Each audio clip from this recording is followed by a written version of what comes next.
Takže depresia, bezdomovectvo, úzkosť, závislosť na písomnej pornografii, dedičná choroba, nestabilné zázemie. Je vám to povedomé? Mne, hej. Je mi to žiaľ veľmi známe. A sú to všetko veci, ktoré ma nejako ako osobu formovali. No, narodila som sa v Ilave v roku 1994, takže tento rok mám 30. Ó nie, starnem. No a keď som sa narodila, už som mala staršiu sestru a 2 rodičov, ale žiaľ, onedlho sa ich manželstvo skončilo.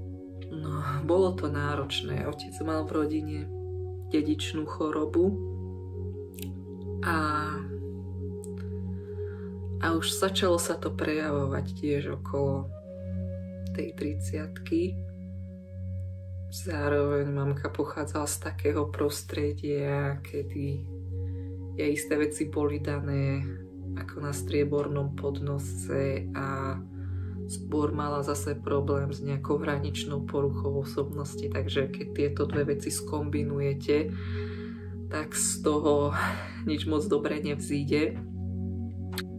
On bol z katolického a ona bola pôvodne adventistka, hoci nie je mi zrejme, ako otec toto praktizoval, ale mamka veriaca nebola. Ďalej obaja istým spôsobom fungovali v zdravotníctve, mamka logopedička, on bol zubárom, hádam aj celkom šikovným.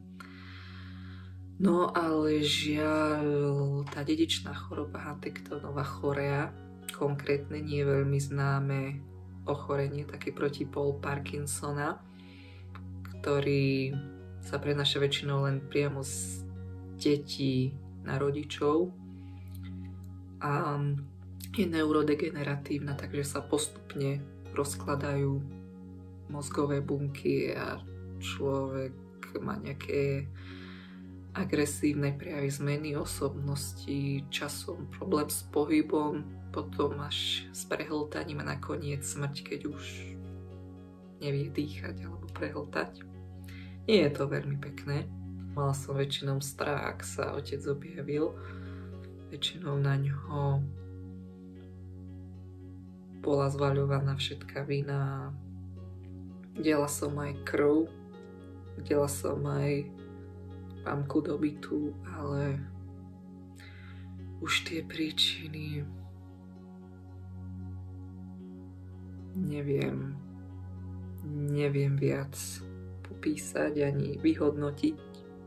Nebolo to správne, ale ani on nemal dobré zázemie doma v láske. Ja som bola veľmi sebecké dieťa. Ona bola viac aktívna, hyperaktívna, chodila po vonku, skôr rebelská. A ja som bola viac to poslušné, dobré dievča. A ani jedno z toho nie je ideálne. No. Mamka mala väčšinu pomoc od svojich rodičov, finančne a inak. Ale tiež po týchto veciach začala brať lieky aj na ukludnenie. Pila aj strašne veľa kávy a dlhý čas som si myslela, že žijeme normálne, ale nebolo to tak. Ja vymeškávala som dosť v škole, nechodili za mnou veľmi kamaráti doma, ani ja som veľmi nechodila, ona či sa za počítačom, za televíziou a tak sama so sebou s knihami. A istý čas to aj tak nejako šlo. Si som nemala veľa kamarátov v škole, veľa som sa nehýbal, tak som začala priberať, tak tam bola aj nejaká šikana, no nedivím sa, ale nebola som obľúbená a u chalanov rozhodne nie, ale kamarátky som mala a nič nie mi šlo. Ako sme žili, rodina širšia nemala k nám veľmi prístup, hoci sme sa stretávali, aspoň z mamkynej časti, z otcovej sme sa nesmeli vôbec. Väčšinou sme si mysleli, že iba on je ten problém a jeho rodina. Ale to sa potom ukázalo, že je to inak. nejako sme prežili do toho času, kým som mala asi 15 rokov. Nebola som, myslím, veľmi príjemná, veľa som jedla, hľadala som svoje výhody, nebola som veľmi pracovitá, ale lenivá. Hlúpa som nebola, ale neviem, nebola som dobré dieťa. Nemala som fajn charakter. No a časom sa sestra vydala a mala dieťa. Potom sa žiaľ rozviedla. No a mamka v istom bode, keď som okolo tých 15 rokov a šla som do Bratislavy na strednú, tak v tom čase sme tým postavili dom. Takú prístavbu de facto, ale samostatná jednotka, kde mala mať ambulanciu, ale nejako jej to prestalo finančne vychádzať. Vnímam, že sa viac uzatváral do seba, nejako nepríjmala rady okolia. Začala sa stretávať s ľuďmi, ktorí dospili a začala brať aj lieky. Činou to bolo na ukludnenie, na spánok a proti úzkosti. Jasovali sa aj ruky, neviem teraz či z kávy, alebo kvôli tým liekom, že čo bol väčší absťák, ale prestala do práce chodiť. Ako by len písala výkazy a kedy iba ležala, došlo to k takému bodu, najmä s tými liekmi, že keď sa niečo stalo zle, tak sa predtým uzavrela a spala, tvárila sa, že sa nič nedeje a prišla doba, keď ju bolo treba každý víkend brať do nemocnice. Volávala som sanitku, alebo volávali sme so sestrou, pretože si privodila tým epileptické záchvaty. Ako keď sa pozriete na anxiolitika, lieky proti úzkosti, tak väčšinou lieky typu Lexaurin to nie sú antidepresíva, nie sú na dlhodobé užívanie, sú iba na čas, aby vás upokojili. Takže ak ich beriete dlhodobo, prestávajú až tak účinkovať, potrebujete čím vyššie dávky, ak to neuspokojíte alebo zrazu vynecháte a nevysadíte ich správnym spôsobom, tak môžu dokonca spôsobiť aj epilepsiu, proste takú búrku v mozgu. A to bolo veľmi nepríjemné. Ja som bola vtedy asi rok na strednej, aj mamka sa druhýkrát vydala za človeka, ktorý bol žiaľ pijan a znepríjemňoval nám život. Mňa aj sestre veľmi narážal na našu inteligenciu a podobne. Ja som mala vtedy už 16 rokov a to je citlivý vek, akože každý víkend plakať nie je príjemné. Cítila som sa až tak na nič, že som si vravela, či tu mám vôbec byť, ale mala som stále púd seba záchovy, tak som začala chodiť k psychologičke detskej. To mi veľmi pomohlo, boli to skvelé chvíle tam strávené. Ale väčšinou moja nálada bola hore-dole. Ja som silný melancholik. Často cez letné prázdniny som mala taký pocit prázdna. Fakt to boli prázdniny, lebo ako keby som už ako dieťa schádzala do takej depresia strachu zo smrti. Ja neviem prečo, ale ako by nebolo čo robiť.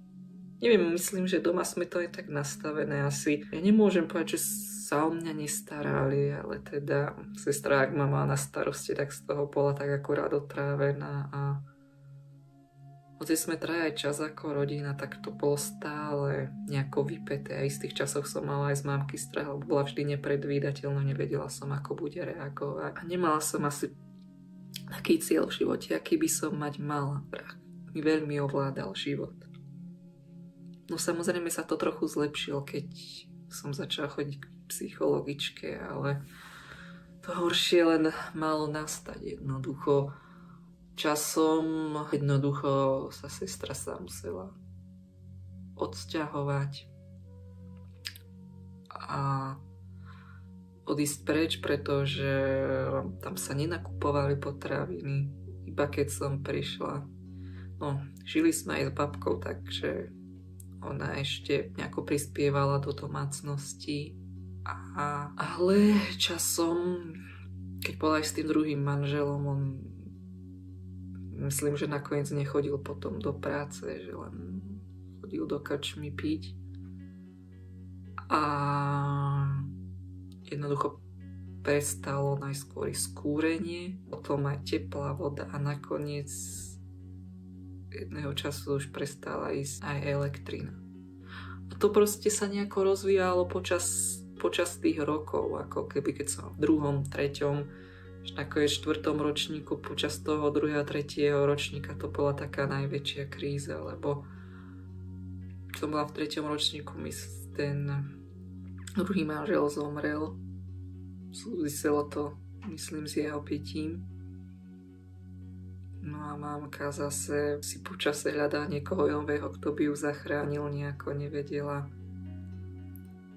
si veľmi priznať chybu, mala pocit, že niekto iný sa ju snaží zničiť, proste mal často tie epileptické záchvaty a bolo to veľmi nepríjemné, lebo keď človek dostane taký epileptický záchvat, tak ako všetko, čo ten mozog zadržiava, moč alebo dokonca aj teda nejaké fekálie, čo máte vo vnútri, teda to všetko sa spustí a nie je to kontrola tak, ako by malo.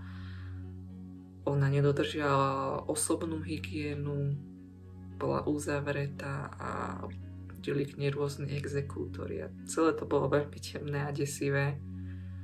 A tieto problémy začali ešte niekde dávnejšie, keď nebola naučená žiť čestný, pracovitý život. Po tie poruchy osobnosti sa nie nutne len v rode, ale vedia byť naučené. No a jedného času v 3. ročníku to bolo až tak nepríjemne zo všetkého, kedy stále to šlo pre mňa hore dolu z náladov a rozmýšľala som, na čo tu som. Či to má význam a dospela som do takého bodu. Bolo by jedno, keby ma zrazilo auto. Pri tom, odkedy som bola na strednú som mala radšej ako základnú. Mali sme fajn triedu, ale nevedela som, ako riešiť svoju frustráciu. Bola som uzavretá, aj keď som chcela, som vedela rozprávať, inteligentná, ale ako vravím, môj charakter nebol dobrý a nevedela som seba regulovať sa, lebo ma to nikto nenaučil, lebo doma to neexistovalo. Takže som sa nesprávala extra spoločensky a vlastne som nevedela, ako žiť. A keď nemáte to správne nastavenie alebo hranice, tak prídete do nepríjemných bodov.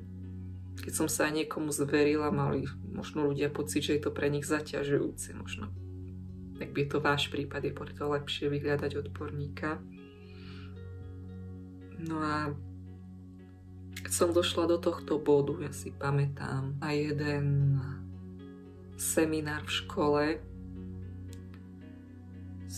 Máme potrebovali fotku Andersena. Hej.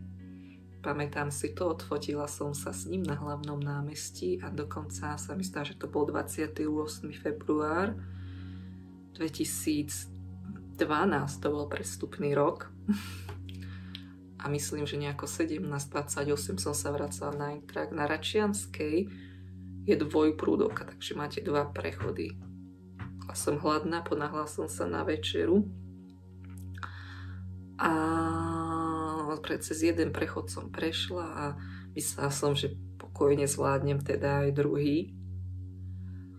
No ale to sa nestalo. Jedno auto zastavilo, myslela som, že to automaticky zastaví nejako aj druhé, ale nevyhodnotila som to správne a auto do mňa narazilo.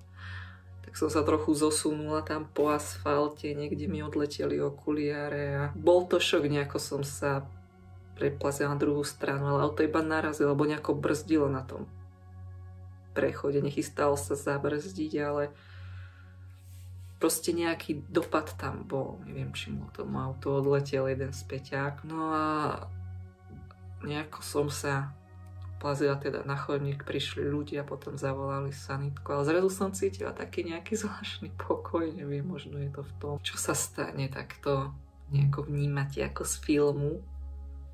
Veľmi milí boli tí sanitáci, ktorí sa ma na meno, či viem, ako sa volám a také veci. No ale našťastie sa mi, krem tých odrení, skoro nič nestalo. Som zlomenú len túto jednu kosť, ktorá hýbe takto palec. Neviem, či vidno tú jazvu po operácii. Takže som ešte obišla veľmi dobre. No a viete, tie stavy predtým, keď do mňa teraz auto narazilo. Ja som si vyslovene vravela, ale je jedno, ak ma auto zrazí, pretože doma je to na nič. Neviem čo so životom, alebo proste stále som cítila neskutočnú nespokojnosť, nejaké vnútorné nešťastie. Tak som mám pocit, že ale dostal som tú odpoveď. Auto do mňa narazilo, ale prežila som teda.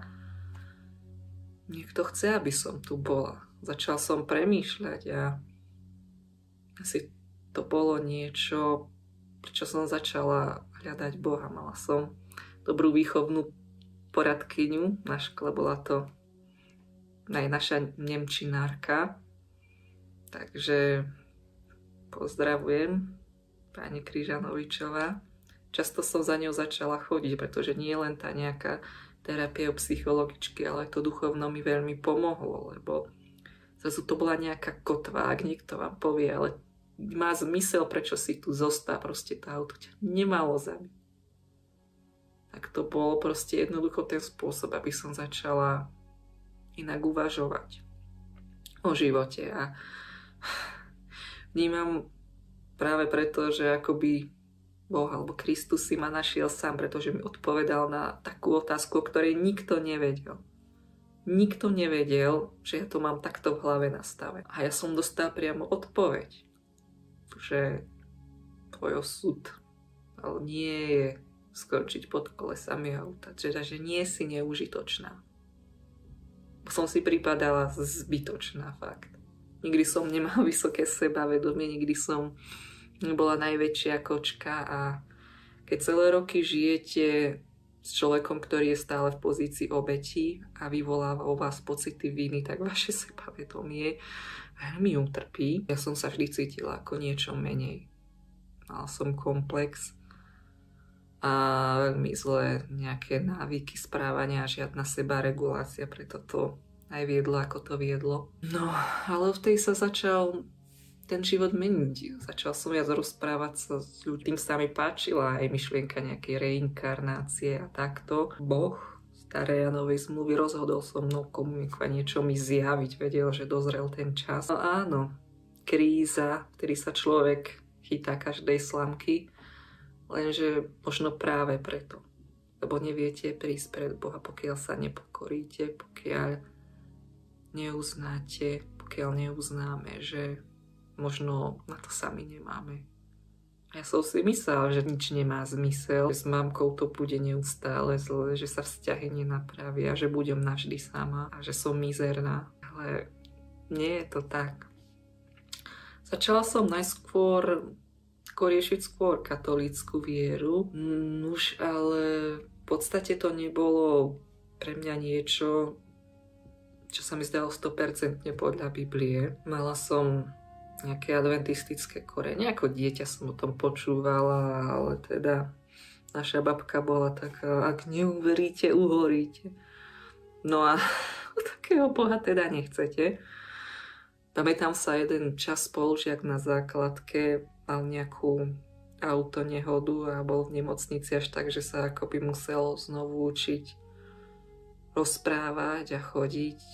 Doteraz má jazvy, ale verím, že je plnohodnotný zdravý človek a v tom čase si pamätám, že som sa intenzívne modlila. Neviem, čo ma to pochytilo, alebo inak som bola ateistka celý čas. Kompenzovala som si nejakú svoju vzťahovú prahnutosť a osamelosť čítaním nejakej internetovej červenej knižnice a občas dosť zvrhlej písanej pornografie.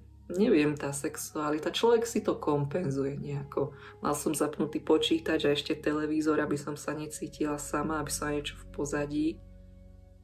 Bola som taký tvrdohlavý samorast. Asi stále som tvrdohlava. Ako v škole nemal som problémy s autoritou, ale tým, že som potom ako aj fungovala sama, tak som asi zvyknutá nie vždy príjmať rady.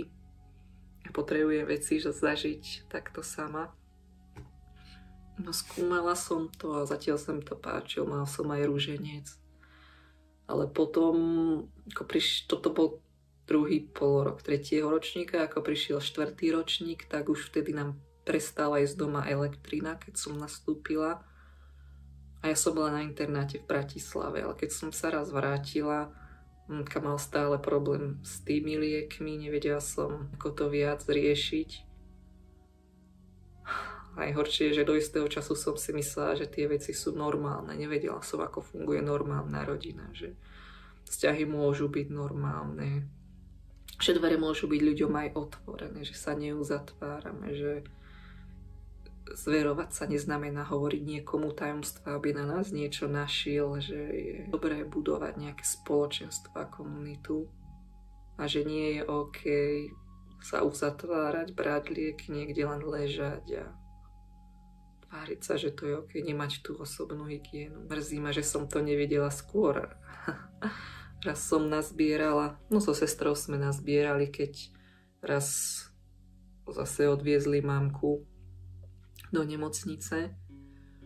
Prvý raz to bolo na neurológiu kvôli tomu epileptickému záchvatu a potom to už bola vždy len psychiatria, kde jej nastavili lieky, lebo problém bol s nervovými liekmi a psychologického zamerania. Hej, nebolo to, že by mala fyzický neurologický problém, ale že sa predávkoval liek, Stilnox, Chlorprotixen a už neviem, čo tam bolo, nejaký anxiolitikum.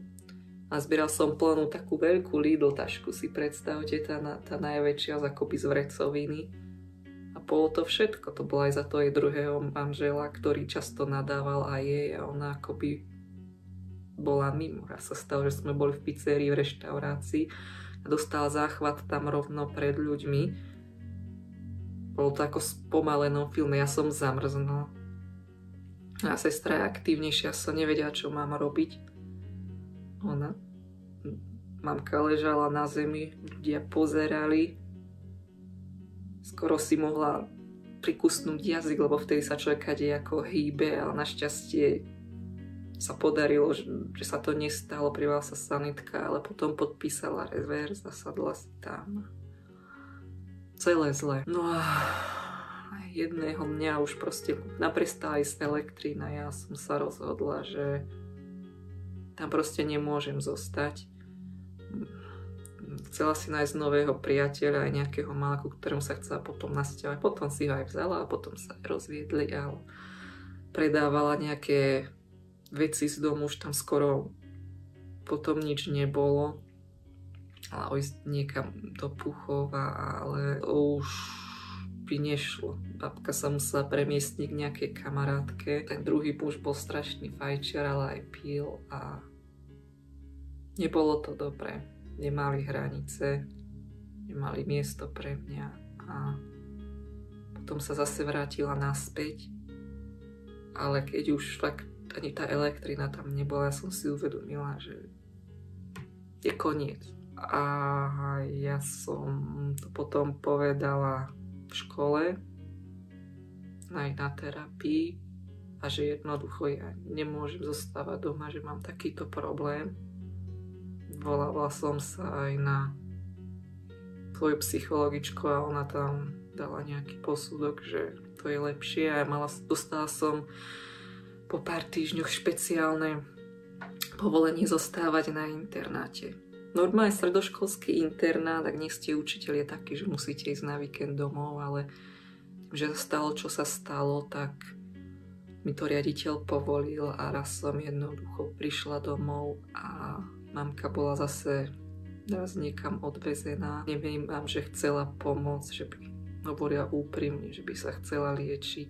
Čakala, že len budeme ju podporať v tom, ako to má vymyslené. Naberala si len nejaké pôžičky, aj na babku si vzala. Aj na sestru. Sestra to asi 500 eur, bola z toho nešťastná. Priznám sa, že raz, keď ju takto odviezli do nemocnice, teda mamku som bola pozrieť do jej kabelky, našla som tam 500 a dala som ju sestre, nech si to akože vyplatí, aby mala pokoj. Zaujímavé je, že mamka potom ani neriešila, že kde tá 500 je. Tak bola asi mimo. Rozmýšľal som, či to nie je krádež, ale v súčasnosti aj vtedy po mnohých rozhovoroch asi to bolo správne. By neboli len všetci zatiahnutí do toho.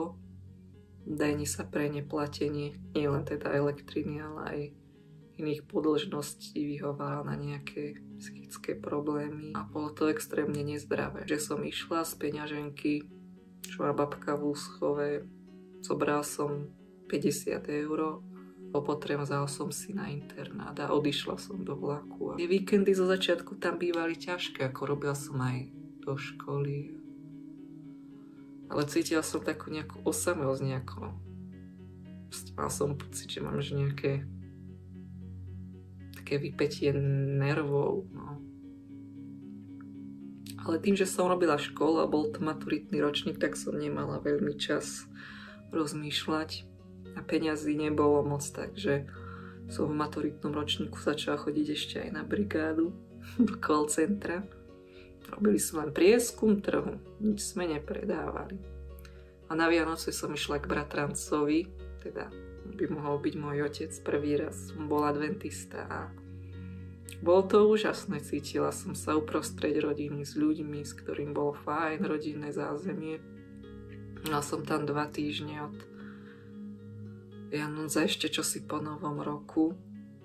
Bolo to trochu náročné, lebo na sviatky som musela z intraku ísť a potom on už teda nemohla som tam stále chodiť, že nemôžete niekomu byť na krku, ale bola som v tom čase v adventistickom zbore tam, v Pánovciach nad Bebrhou.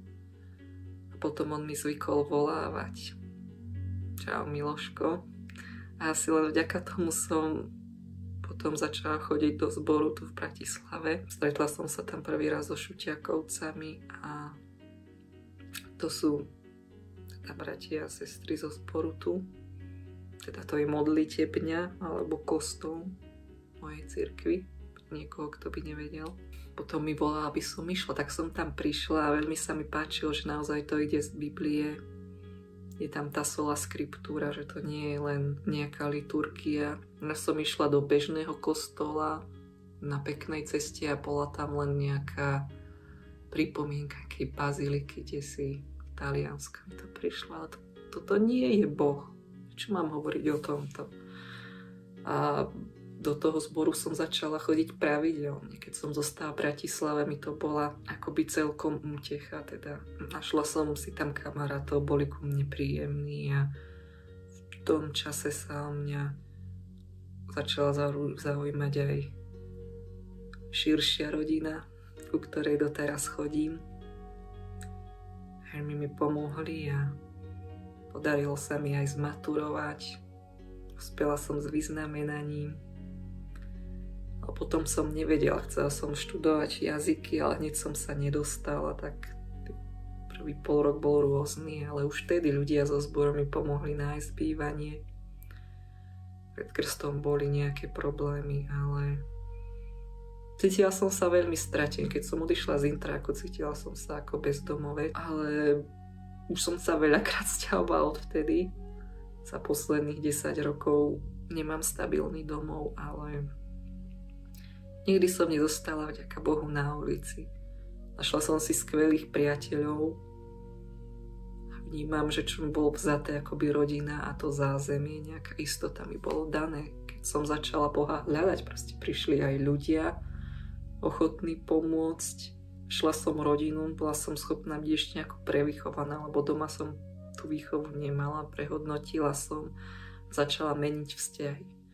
V začiatku to bolo samozrejme také, že som sa snažila každého presvedčiť o tej novonádenej svojej pravde.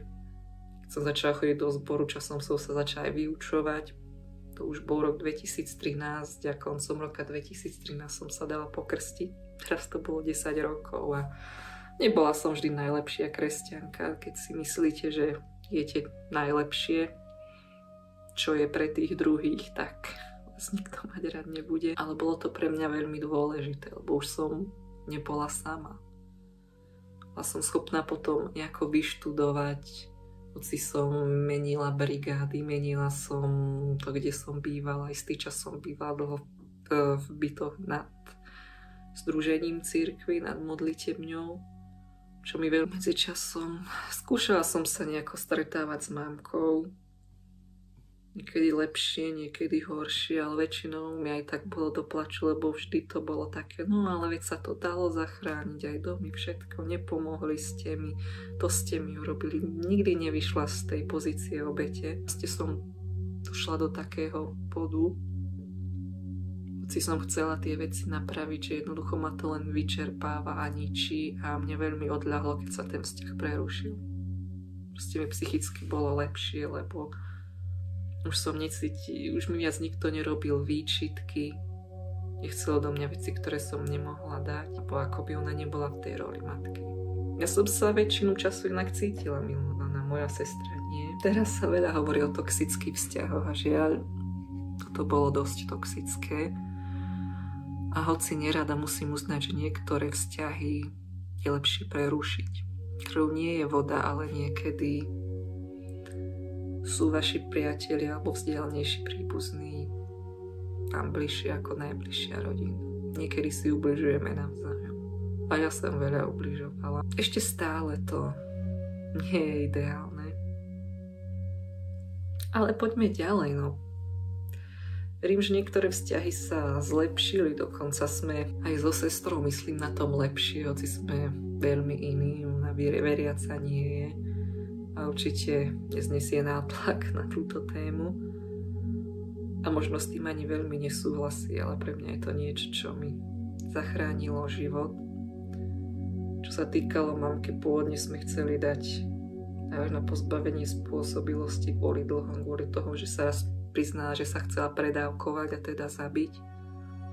A malo to dopadnúť na mne. Ona vtedy mala druhé dieťa a nemohla sa tým zaťažovať. Mala som byť v prvom ročníku na strednej.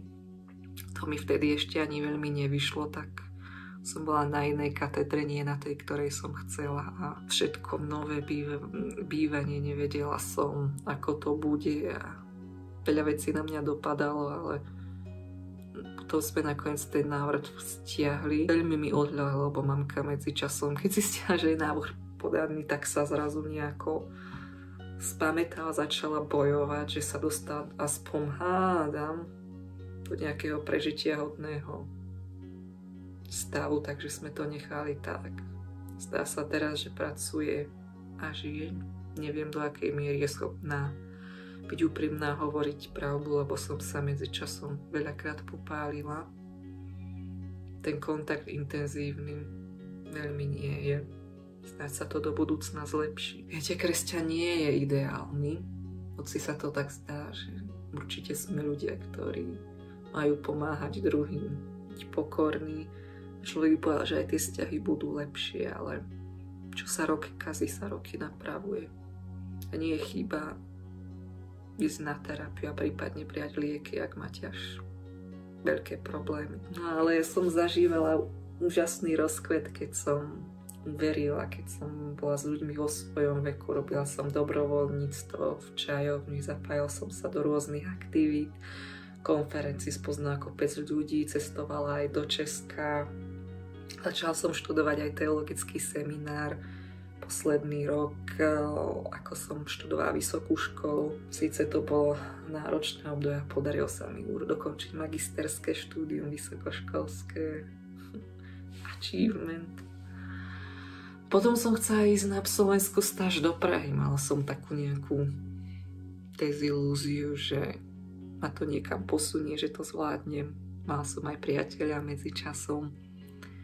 Ale vtedy akurát prišiel COVID a ja som na nešťastie urobila poslednú štátnicu až v januári 2020. Dovtedy som sa privyrábala v knihkupectve v Prahe a trochu v štáte vnímala som, že tam ľuďom až tak nepreniknete, tak to bolo trochu náročné obdobie a potom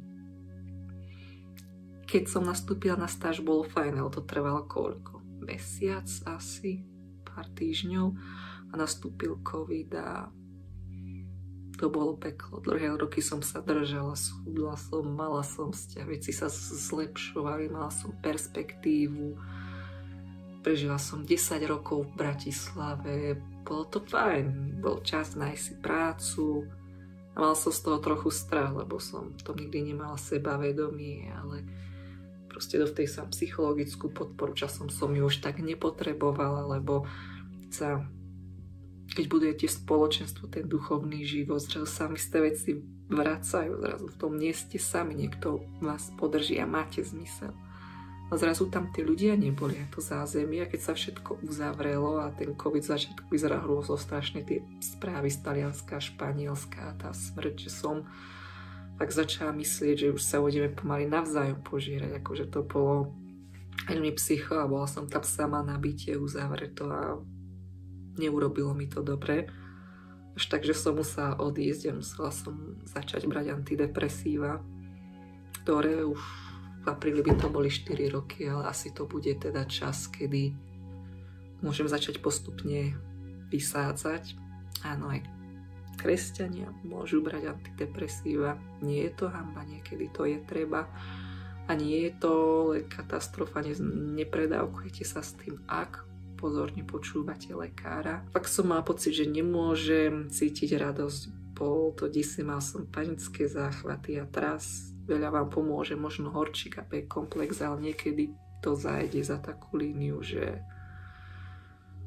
proste to treba riešiť. Nemohla som jesť, bola som vo vypätí a rok som bola PM. Proste som mala pocit, že som skoro neschopná života a postupne s terapiou som sa snažila zase nachádzať zdroje radosti a zmysel života. Dosť som sa odrovnala, no nie pre každého to muselo skončiť, tak robila som viacero zlých rozhodnutí a ani pre toho priateľa to už nebolo únosné, nemôžete isté veci na partnerov prenášať, ani si z nich robiť terapeutov, takže ten vzťah skončil a nedá sa nič robiť. Vrátila som sa na Slovensko, podarilo sa mi pracovať a to ešte som sa na to necítila, ale našla som si prácu, dlhodobý home office, čo za začiatku pre mňa bolo ideálne, lebo ja som mala veľký strach, že to nedám.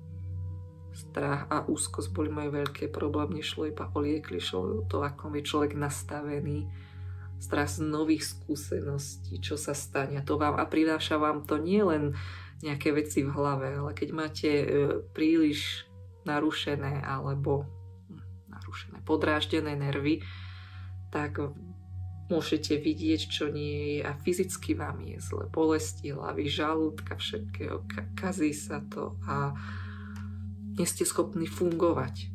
Máte pocit, ako vám na infarkt, máte pocit, že niečo sa stane, zomriete. Je to taký pocit, ako keď idete po prechode a aj má na vás ísť auto a čakáte, že prejdete. Je to veľmi nepríjemný pocit, ale nie je to chvíľkové, je to také, že to neodchádza. Predstavte si, že by ste boli stále v takom napätí. Nie je to sranda. Ale vtedy mi tiež ako keby zostávala tá videnia, že bude lepšie, že je tu ten Boh, ktorý má pre mňa plán. Lebo keď čítate Bibliu, je tam tá nádej, nie len jeho láska, to, o ktorom sa stále vraví, ale konkrétne plány, budúcnosť, možnosti. Nie stres, že buď planéta skončí, hoci čo sa stane, že bude ekologická katastrofa a všetky tie ekonomické a iné tlaky. Proste je tu ešte niečo iné, čo drží. A dobrí, ochotní ľudia, ktorí sú ochotní pomôcť. Takže musela som to zaliečiť a keď som prvý deň bola v práci, to sme museli prísť osobne, vyfasovať Chromebook a tak ja som myslela, že to nedám. Ako som sa vnútorne triasla, ale prežila som to na home office, no nejako som to dávala. Zo začiatku tam bolo strašne inštruktážnych videí, ja som myslela, že to nedám, že sa neviem učiť, že ma to neskutočne vyčerpáva. Ale nejako som tam prežila 1,5 roka, rozptýľovala som sa, tá práca do mňa nebola najlepšia, ale bola som schopná prežiť a pracovať, hoci som sa cítila zdravotne nie je dobre, takže som za to vďačná. A bola som na Liptove u rodiny a je skvelé, lebo mi to dalo domov a zachránilo ma to, hoci teda možno názorovo sme veľmi odlišní, ale bola to neskutočná pomoc. Mal som aj druhého priateľa, čo tiež nevyšlo, ale nebola som ešte zaliečená vtedy, nemal som svoj život v rukách. Človek, keď je raz dospelý, no ako by som to povedala, mal som pocit, že som bola predčasne z hniezda vyhodená a že mi niečo chýba, ešte rodina, ešte nadobudnutie takej stability a ešte som nebola úplne stabilizovaná ani s liekmi, ani fyzicky, veľmi som sa nehýbala, pribrala som na ten čas od toho covidu, opaľovala som si nervy tukom, nemala som o sebe dobrú mienku. A ak seba nemáte radi, tak väčšinou ani tí druhí vás nemôžu milovať. Ak sa stále zhadzujete a ponižujete v nejakom vzťahu a máte pocit, že nie ste dosť dobrá, tak na dobrých základoch sa to nedá vybudovať. Takže to bol problém, ale myslím, že hoci nie som dokonalá, bezchybná, tak myslím, že som dosť. I'm enough. A vďaka Bohu, lebo som Božia dcéra. Ja neviem, čo bude ďalej, neviem, čo bude, kde budem bývať, ako pracovať, ale verím, že plán tu pre mňa je. Mám grafické, jazykové aj teologické vzdelanie. Nie som možno najpraktickejšia, ale šikovná som. A za celý ten čas toľko som sa naučila. A tam nie je len o verše z Biblie, lásku ľudí a podobne, tak stále som cez to prešla. Vrátila som sa opäť do Bratislavy, kde mám zázemie a priateľov. Zase hľadám prácu, ale to je život. A neviem, čo bude ďalej. Nie som ideálna ani dcéra, ani sestra, ale mám svoj zmysel. Viem, že je tu niekto, kto ma bude mať vždy rád a bude mať pre mňa plán, ktorý nám dal misiu a zázemie, ktorý nám dáva také hranice, aby v nich náš život mohol prekvitať. Aby to bol plný život. Niekto kresťanstvo a veľmi nemusí, možno najmä kvôli cirkvi, pretože systém alebo ľudia nie sú dokonalí. Vždy je niekto, kto sa vezie, zneužíva to, tvári sa, ale je tam kopec úprimných a dobrých ľudí. Ak ste osameli, ak máte nejaké problémy, ak nevidíte zmysel, toto je to, čo vám môže pomôcť. Preto o tom hovorím, preto tu je tento kanál, pretože na svete je veľmi veľa zla, na svete je veľa ľudí, ktorí sú nešťastní, veľa ľudí, ktorí neznášajú seba alebo celý svet. Vieme, čo sa žiaľ naposledy stalo v Prahe na univerzite, keď sa strieľalo.